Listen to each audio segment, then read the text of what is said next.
Ko tev vispār ir svarīgi iemācīt saviem bērniem? Vai tad tur var kaut ko baigi iemācīt, apzināt, droši vien, ka tikai neapzināti var iemācīt.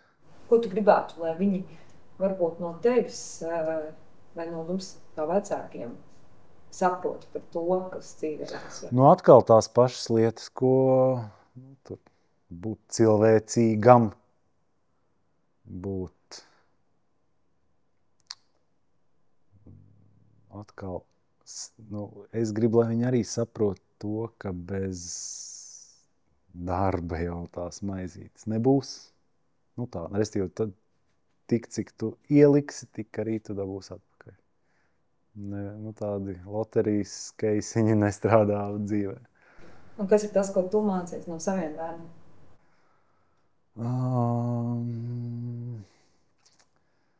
Viņi ļoti trenē manu pacietību. Bet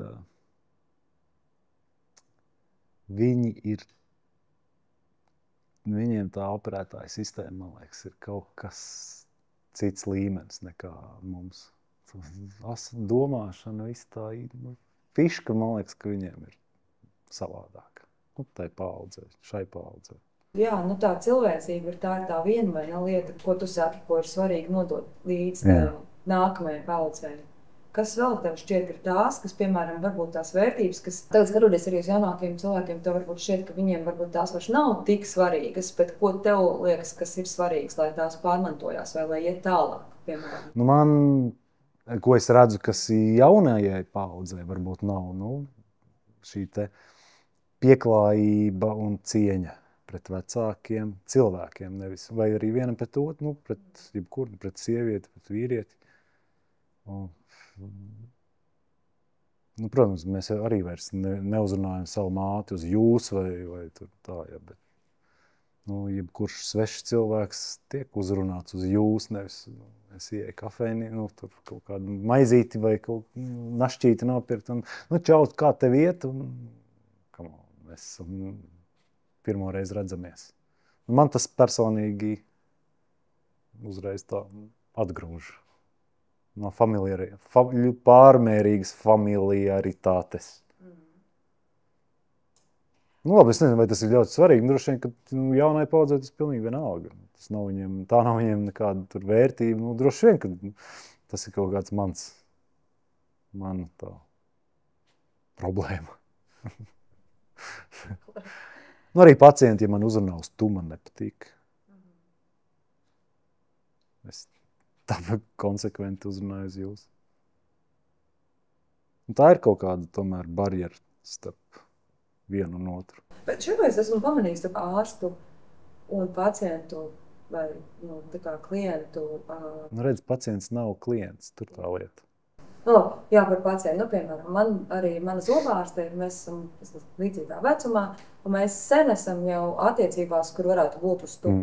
Ja mēs neesam vienojušies uz pārējiem uz tu, ko mēs te jūsojamies, tad nav problēma. Arī dermatoloģi, piemēram, mēs arī smējamies par jokiem un tā, bet joprojām saglabājam to.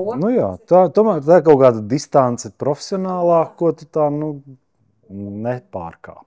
Un man arī īstenībā tas patīk. Jo, ka mēs tā veidojam tās attiecības tieši šajā jomā, kur es aizēju kā pacients, un tad mēs saglabājam to jūs, kas, man liekas, ir tāds, kas man arī liek justies īstenībā drošāk. Es domāju, ka ārstam arī tas tā interesanti, man liekas. Savukārt, starp tādiem kolēģiem atkal, man ir bišķi savādāka sajūta. Piemēram, labi, doktors Jānis Ģīls, varētu šķist, ka man, protams, sākumā es viņu uzrunāju uz jūs tur, un tad vienā brīdī, iespējams, es ceru, ka tā bija viņa iniciatīva, ka mēs pārgājām uz tu. Bet atkal ir situācijas, kad mēs ar šiem ārstiem sēžam vienā kabinetā vai vienā nodaļā un strādājam kopā, ārstējam, apspriežam viens gadījums, un es tur tā jūsošana tai brīdi arī liekas muļķīga. Vai tad ko jūs kolēģi domāsiet tagad par šo jautājumu? Tad mēs esam uz to. Es varu savus profesorus uzrunāt uz tu, viņi man uz tu. Bet tad, kad mēs esam kaut kādā, varbūt tur plašākā sabiedrībā, tad jā, jūs. Tad, Man arī citreiz, kad es savā profesijā strādāju, es zinu, ka, ja Jānis atnāktu pie manis uz interviju televīzijās, viņš runātu. Nu jā, tur atkal ir savi standarti kaut kādi, protams. Pat kā tur, teiksim, Juris Žagnis vai kas ikdienā uz tu, tad ir pilnīgi cits standarts. Jā. Šī saruna arī citādāk. Šeit ir tā kā arī citādāk atkal, tā kā katrā jau tajā situācijā. Bet tu pieminēji arī savu mammu, bet es dzirdēju, ka tu ne tikai viņai operēji plakstiņus. Vairāk ir vēl šis tas, jā. Bet kā?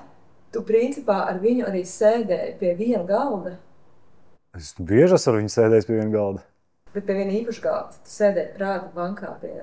Jā, tas bija sen, jā. Bet ar to tu vēl savalcināji savu sievu, zini to? Nezinu. Ar savu gudrību. Ok, nice.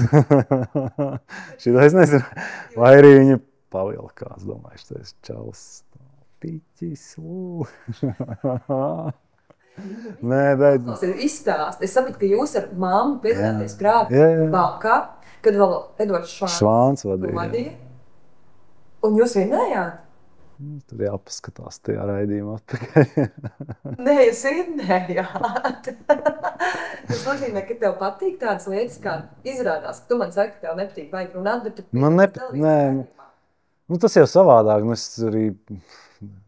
Tur jāatbild uz jautājumu, vai tu zini, vai tu nezini. Bet labi, tur jāsaņem drosmi ir atbildēt uz jautājumu, vai tu zini, vai tu nezini. Milzīgas auditorijas priekšā. Nezinu. To jau arī, labi, tāds atbildēt uz jautājumiem, pat kurus es nezinu, mēs trenējāmies arī universitātē.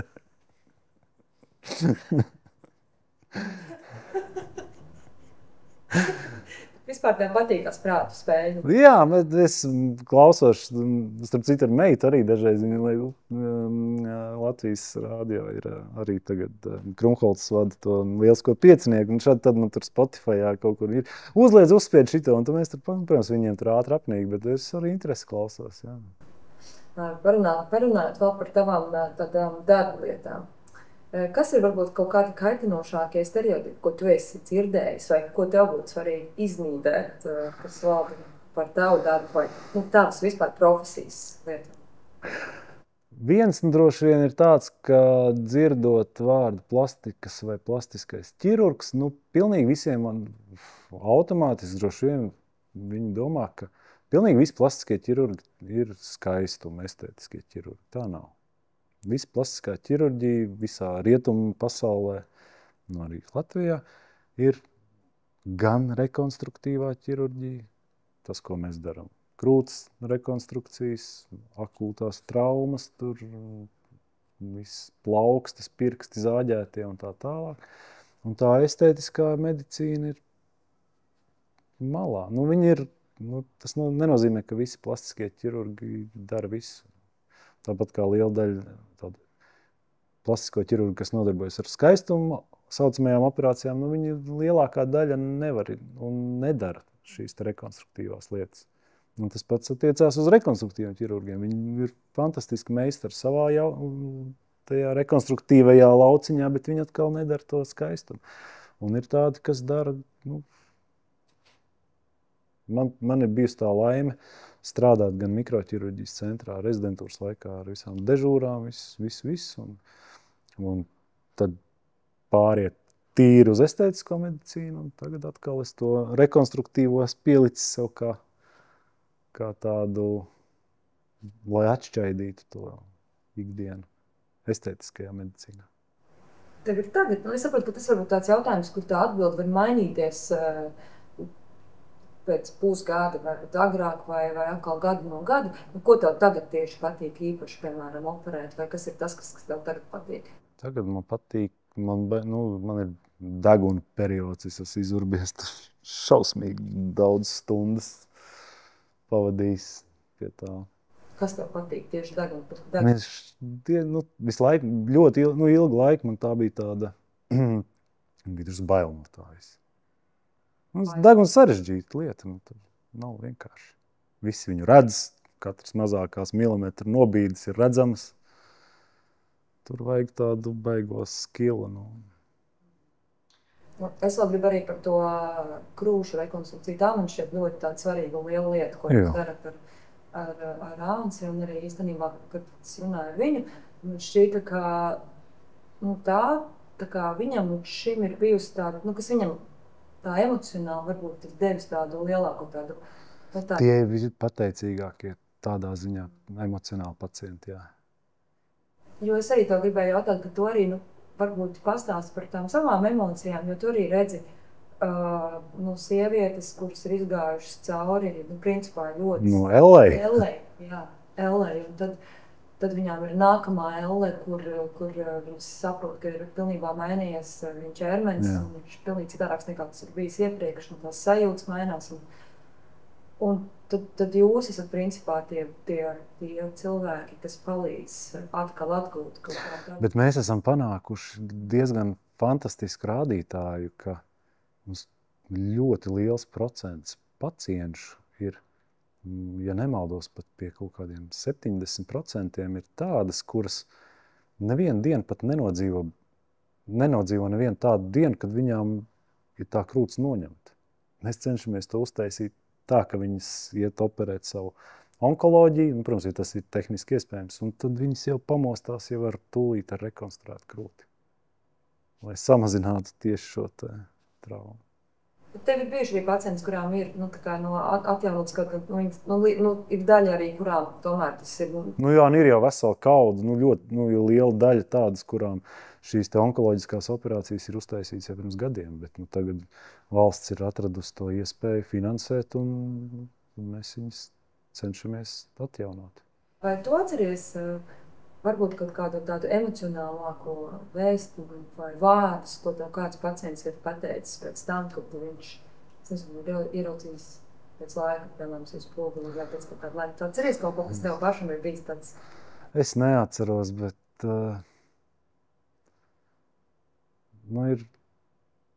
no rekonstruktīvām pacientiem es esmu tajā brīdī, man vēl ir tā, es jūtos nērti, ka,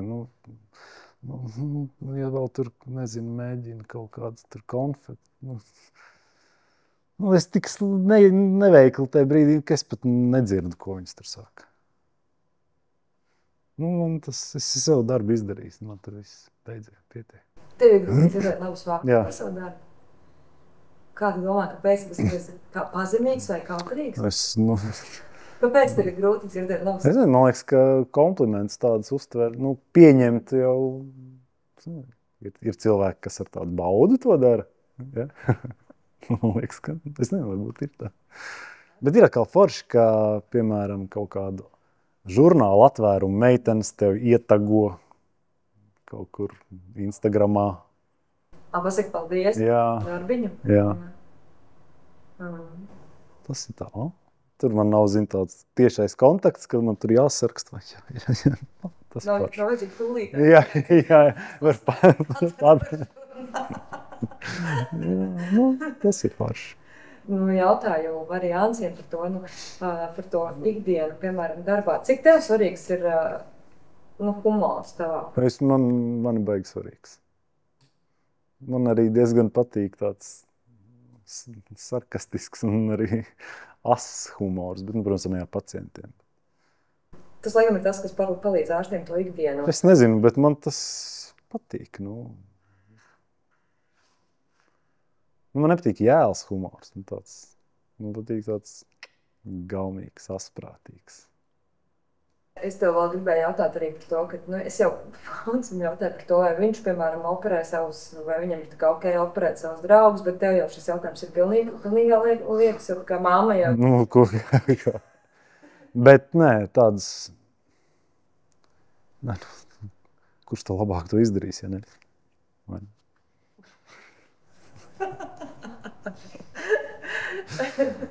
Kam tad citam es uzticēšu, ja nesam? Ja ne sev. Bet tev tas stress ir lielāks, piemēram, ka tu strādā ar saviem cilvēkiem, nekā tu strādā ar cilvēkiem, kurus tu nepazīsti. Jā. Un kas ir tev formula, kā tu tiec galā ar to stresu? Tev ir, piemēram, kaut kāda elpošanas vingrinājuma, ne?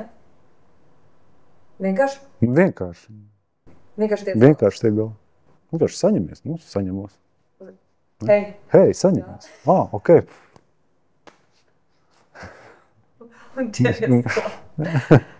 Es tomēr arī vēl gribu parunāties par to, ka, ir tām sievietēm, kas, piemēram, pie tevis atnāk. Vai, ir bieži tādas situācijas, ka tu saki, ka, labāk iet prom? Ja, piemēram, bieži nav. Vai tu redzi, ka nav pamata taisīt, piemēram, to operāciju? To jau redz. Un jūt. Galvenais jūt. Kā jūs? Čutene. Uztrenē. Ir pat tādas, kur, te viss būtu tā, lai taisītu. Bet kaut kāda čutene nostrādā, ka nevajag. Bet ikdienā, piemēram, es arī jautāju, Anci, vai tu pamani cilvēkus, kuru sejā vai ķermenim ir pieskāries plastikas ķirurgs? Vajadzētu būt tā, ka nē. Bet, ja labs rezultāts, tad gaumīgs, dabisks, kas ir mūsdienās arī tas, ko pārsvarā vēlas. Tās pārmērības jau, protams, ka redz. Bet, tādas niansītas tur, piemēram, pacientei, mēs ievācam anamnēzi jautājumu par to, kā viņa, par iepriekš veiktām operācijām, tur aklā zārna izoperēta, tur un žults pūslis. Skaties uz viņu, mirkli, un vēl kaut, un viss. Jā.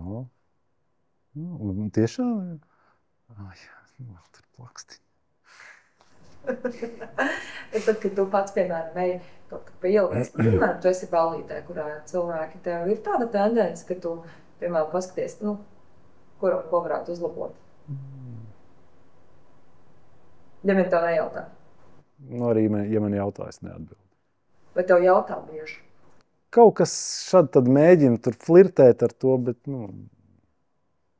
Kas ir tas, kas tev varbūt var nokaitināt saistībā ar tavu profesiju ikdienā? Tie jautājumi kaut kādu, vai nē? Nē, baigi parasti nevar nokaitināt. Man nokaitina neizdarības, man nokaitina bezjēdzības, es braucu un spļaudos par to, kā var remontēt ceļu, tik abām kreisām rokām, nedomājot par to, lai tas ātri, efektīvi. Tādas lietas man kaitina un tracina, bet tās jau es baigi nevar ietekmēt. Vai tu esi pedants savā ikdienā? Nē. Jo es tieši... Es neesmu pedants. Šķiet, ka ķirurgiem viņš jābūt pedantiem. Es neesmu pedants. Nē? Nē. Darbā? Darbā es esmu pedants. Arī neesmu pedants. Bet kārtīgs? Es esmu vairāk māksliniecisks. Tagad mēs nonākam pie tā jautājuma. Jo ir daudz, kas, ko varētu darīt. Vēl bišķiņ, un tas teiciens gan man ir visu laiku, man sēž par to, ka kā viņš tur tagad bija, ka respektīvi labi ir labi, bet izdarīt vēl labāk var visu sačakarēt. Ir lieta, nav jau tā, ka pirmo dienu es operēju, bet ir lietas, ko vajag, uz ko ir baigi jāsakoncentrējās tur, lai tieši tā lieta tur būtu perfekti. Un ir ļoti daudz lietas, ko vispār nevajag satraukties, un to iemācās ar laiku. Un citādāk, ja tu visu mēģināsi, tad tas neuzlabos nekādi to estētisko, vizuālo vai pacienta labsajūtu, bet tas paildzinās operācijas laiku. Tas varbūt pat izraisīs lielākas problēmas. Cik tu esi mākslinieks? Kā tev šķiet ar plastiku? Kas ir plastikas ķirurģija? Vai tā ir mākslas forma kaut kādā? Vai tā ir matemātika? Geometrija? Nē, tas nav neviens, ne otrs, es domāju. Tur jābūt estētiskā ķirurģijā, ir jābūt katram jau ir kaut kāda gaumas izjūta jautājums, vai tā gauma ir laba vai slikta. Bet kaut kādām kompozīcija, proporcijas, to var droši vien, ir matemātiski tur visi moduļi, bet nevienmēr tas strādā un ir ļoti raksturīgas, piemēram, ķermeņa kaut kādas,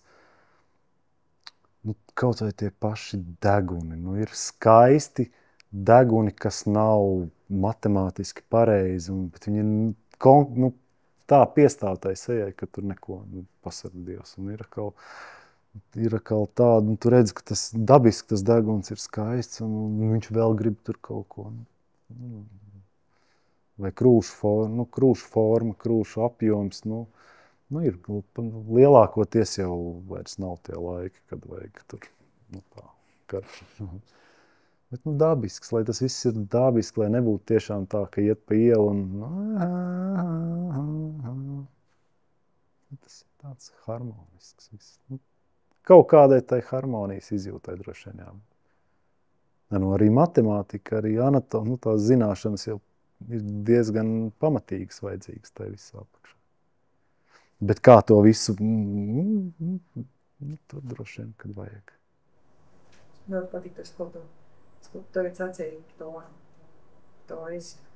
Bet, domājot, arī klausoties tajā, ko tu saki, tas sasaucas ar to, ko Ancis teica, ka, piemēram, pirms kaut kādiem dažiem gadiem vēl tur tiešām cilvēkiem vajadzēja tur sievietēm tur liels krūtis, vai tur, tā kā varbūt kaut kādi bija vairāk pārspīlējumi savā izskatā, ka tagad tas ir krietni mazinājies. Un tad es tev gribētu varbūt arī kaut kādā mērā man šķiet, ka plastikas ķirurgs var novērtēt tādu sabiedrības. Labi, šajā gadījumā es varbūt jautāšu par sievietēm, jo sievietes ir galvenie klienti. Varbūt par tādu sieviešu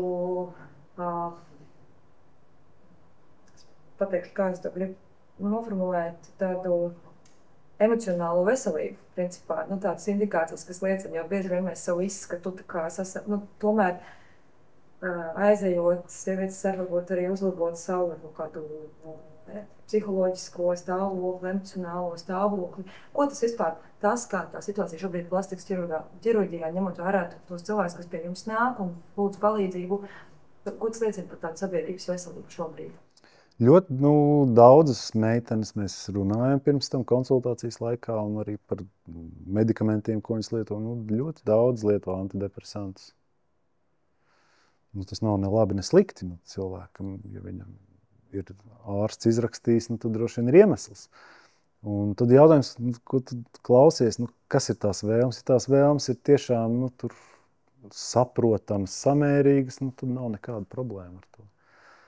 Ja tas ir, tu redzi, ka tas ir sarkanie karogi, tur paceļās viens pēc otru, tad ir tās atbildes, ka nē. Vai no plastikas ķirurģijas var kļūt atkarīgs? Droši vien. Viss kaut kā var kļūt atkarīgs. Tev pašam ir maza meitiņa, un es arī Ansim līdzīgi jautāju par to, ka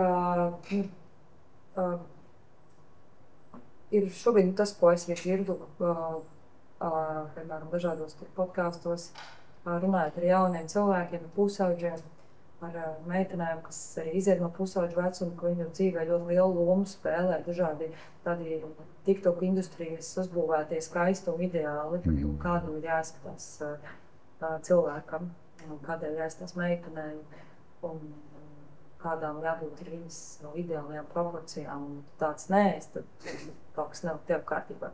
Tā kā tev pašam ir maza meitenīte, un tu esi ārsts, kurš noteikti var šajā mirklī arī caur šo stāstu, caur šo sarunu uzrunāt gan māmas meiteņu un tētis, gan arī pašas meitenītes. Ko tev būtu svarīgi pateikt? Es droši vien pateiktu to, ka neļaujiet bērniem izmantot TikToks un video un YouTube. Vismaz tā, man meitai, viņai ir telefons,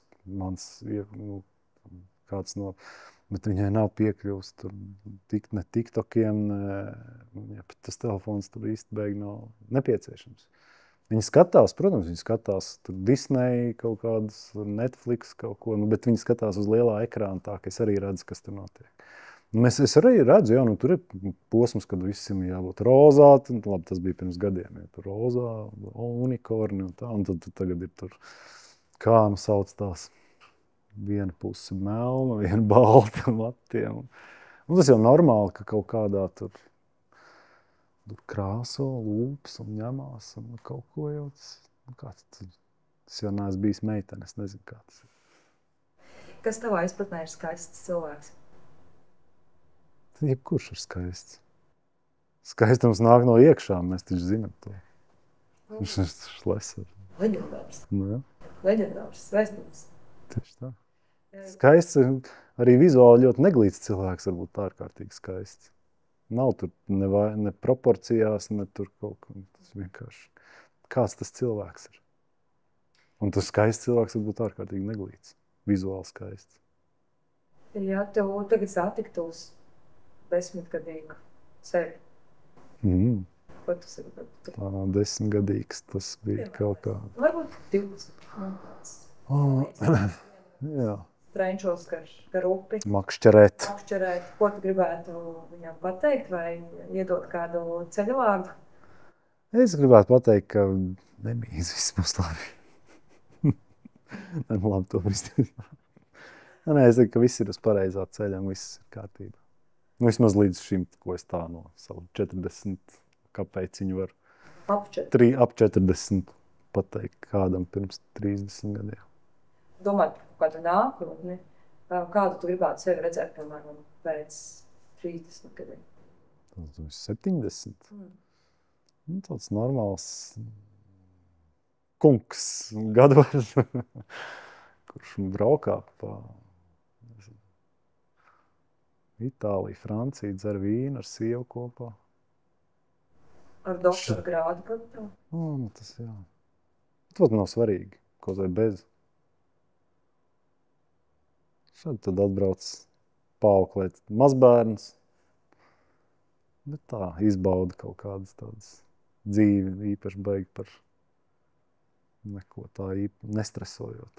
Kādos šķiet, cik liela vispār ikdienā ir nozīme sapņot par lietām? Es domāju, ka maza. Maza nozīme sapņot. Kāpēc? Es esmu reālists vairāk nekā manifestētājs. Man liekas, ka ja tu jau cilvēks esi nepārtraukti domā kaut ko. Gulēt ejot domā, guļot domā, pamostoties domā. Ir kaut kāds droši vien brīdis tur dzīvē, skolas, pēdējās klases, vidusskola, kad tev vajag droši vien mērķtiecīgi domāt par to nākotni, ko tu darīsi, un tu viņa skola beigsies, taču nebūs vairāk. Tu vari mācīties, nezinu, iet dīdžeju, var mācīties pa galdnieku, ja man droši vien atņemtu iespēju operēt un strādāt medicīnā, es droši vien, man patīk galdniecība.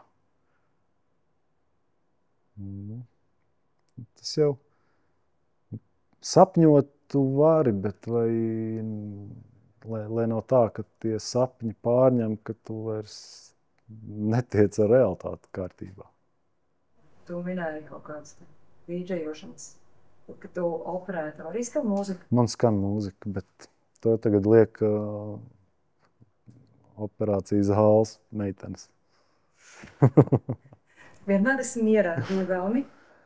Viņi zina, ko nevajag likt. Ko nevajag likt? Ko nevajag likt?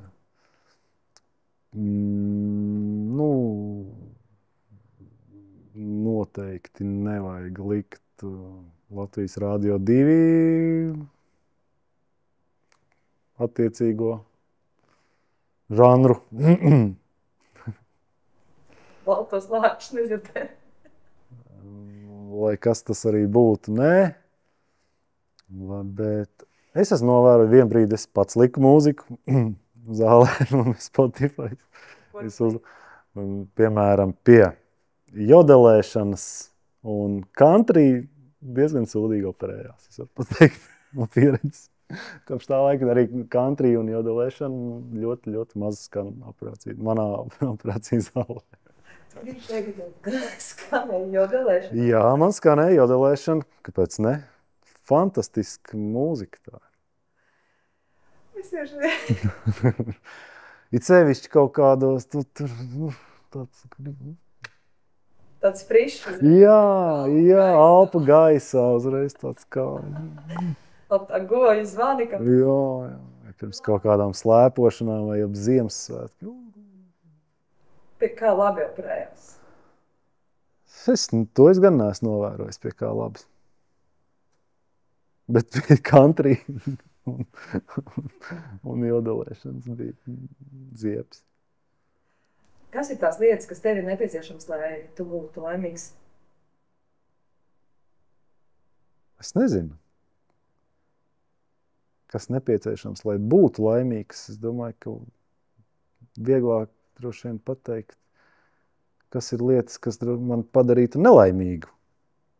Tur kaut kāds dizasters, jebkādas slimības. Jā. Lielam es esmu laimīgs ar visām, kamēr man visiem draugiem, radiem, ģimenei labi. Nav šausmīgas kaut kādas naudas problēmas vai kamēr nav liela problēma, tikmēr es esmu laimīgs. Kā tev šķiet, vai ik pa brīdim ir vajadzīgas kaut kādas problēmas vai kritumi, lai varētu novērtēt laimi? Ir vai nav, viņas vienkārši ir. Neizbēgs. Ir vai nav vajadzīgi. Neviens jau negrib problēmas, bet viņas ir. Vai no tiem var mācīties arī vēl? Mācīties vajag, vēlams mācīties, ja var iemācīties. Tu mācies no kļūdām? Es cenšos. Vairāk es cenšos no citu kļūdām, bet dažreiz no savām. Vai tev sanāk mācīties no citu kļūdām? Jo ir ļoti daudz cilvēku, kuriem šeit, ka nevar iemācīties no citu kļūdām tikai no savām. Tā... Es nevaru nosaukt konkrēto citu kļūdu, no kuras es esmu beig mācījies. Es esmu daudz no savām kaut kādiem tur grābekļiem. Nē, es droši vien tas, vismaz tā dzīvē. Ja tev, piemēram, būtu iespēja kaut kādu vienu lietu mainīt pasaulē, ko tu izmainīt? Mainīt? Pasaulē. Es droši vien gribētu, lai nav alkatības. Jo arī viss, kas tur notiek, es domāju, ka tā ir alkatība pamatā kaut kādā. Miers ir zemes, jā, bet cēlonis, es domāju, ka ir kaut kas cits. Bet, ko mēs tur neko nevaram izmainīt? Nevar alkatību izmainīt. Viss ir vajadzīgs. Tāpēc jau viss ir tā uzbūvēts droši vien. Vēl viens ļoti svarīgs jautājums, tas ir līgas jautājums, jo viņi pēc šī vērtē cilvēkus. Tagad baidies? Vispār ne. Tātad, runiet par dušu. Es nebaidos no dušas. Bet vai tu ej dušā no rīta vai vakarā? Kā kuru reizi? Bet tā kā visbiežāk. Tu esi tā kā rīta dušinieks vai vakar dušinieks? Gan. Es pamostos un es nesmirdu un man nav mati tādi, ka es nevaru. Tad man pietiek iztīrīt zobus, nomazgāt seju. Ja es noskrienu, nezinu, vai tur kaut ko noplosos pa dārzu, tad es nevaru iet tāds gulēt. Dažreiz nevienu neiet. Ne no rīta, ne vakarā. Vispār neiet? Vispār neiet. Jā. Ezerā. Kā teica, atkal joks, doktor Krustīņš kaut kad stāstīja. Mums tur, viņš atstāstīja, ka viņam pacients stāstīja. Viņš prasīs pacientam, vai jūs mazgājaties? Viņš saka, ko, mēs vienu reizi nedēļā, to ne visas vietas.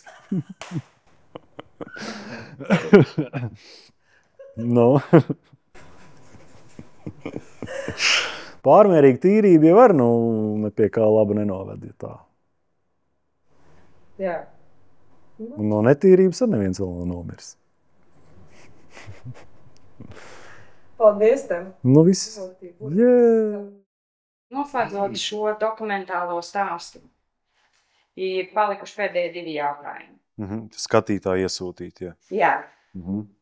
Kādu vēlētos redzēt savu ikdienu pēc 5 gadiem? Apmēram pusgadu atpūšanās pie vidusjūras un pusgadu šancē. Nē, droši vien, ka nē. Es nevaru ilgāk par 2 nedēļām atpūsties. Aizved bērnus uz skolu un pie virpas, bet tikai tā, ka tas Jā, pēc 5 gadiem, jā, ātrāk, jo tas skats par to operāciju zāles logu būs tāds ar ūdeņiem un smuks, ērti, forši. Ļoti poetiski, protams. Kas ir profesionāli augstākais sasniegums, kur tu vēlētos piedzīvot? Es nezinu, tādu nav. Nu, nē, nu labi. Droši vien jau, ka tas vairs nav tik tālu, jo pirmo publikāciju es uztaisīju. Nu, nē.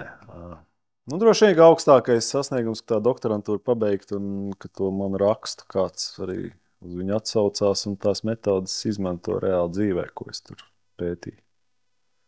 Jo ķirurģiski jau nekas jau tāds super neaizsniedzams vai neizdarīts jau baigi nav vairs. Ļoti labi. Paldies! Nu, forši vecīgi, man patīk. I know.